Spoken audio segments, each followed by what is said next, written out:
இன்னைக்கு மட்டன் குழம்பு எப்படி வைக்கிறதுன்னு பார்க்கலாமா? என்னோட ஸ்டைல்ல நான் இப்படி தாங்க வைப்பேன். ரொம்ப சிம்பிளான இன்கிரீடியன்ட்ஸ் தான். ஆனா குழம்பு ரொம்ப டேஸ்ட்டா இருக்கும். இப்போ மட்டன் 1 கிலோ எடுத்து நல்லா கழுவி நீட்டா கட் பண்ணி வச்சாச்சு. முக்கியமான மசாலாவே இதுதாங்க. 1 ஸ்பூன் சீரகம், 1/2 ஸ்பூன் சோம்பு, 1 ஸ்பூன் மிளகு, 1 ஸ்பூன் கசகசா, 2 ஏலக்காய், 1 துண்டு பட்டை, 1 பெரிய துண்டு இஞ்சி, 1 கைப்பிடி பூண்டு, 1 கைப்பிடி சின்ன வெங்காயம், கொஞ்சமா புதினா. இது கூடவே ஒரு 3 ஸ்பூன் துருவின தேங்காய், 3 சில்லுன்னு கூட வச்சுக்கலாம். சரி, இவ்வளோதாங்க மசாலா. இதை நல்லா நைஸாக அரைச்சி எடுத்து வச்சுக்கணும். அப்புறம் குக்கரில் தேங்காய் எண்ணெய், கொஞ்சம் சோம்பு, 2 ஏலக்காய், 1 துண்டு பட்டை, 1 பிரிஞ்சி இலை போட்டு நல்லா தாளிதத்தை பொரிய விட்டுட்டு சின்ன வெங்காயம் ஒரு 100 கிராமுக்கு எடுத்துருக்கிறேன். அதையும் நல்லா வதக்கிக்கிட்டு இது கூட ஒரு கொத்து கருவேப்பிலையும் போட்டுக்கலாம். நல்லா வதங்கினதுக்கு அப்புறம் நம்ம அரைச்சி வச்ச பேஸ்ட், நம்ம பச்சையாக அரைச்சதுனால இந்த எண்ணெயிலேயே நல்லா வதக்கணும். நல்ல எண்ணெய் பிரிஞ்சு வந்ததுக்கப்புறம் ஒரு தக்காளியும் போட்டுக்கோங்க.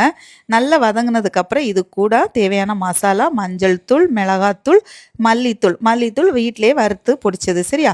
தேவைப்பட்ட இது கூட 1 ஸ்பூன் கரம் மசாலா கூட நீங்கள் ஆட் பண்ணிக்கலாம். ஓகேவா?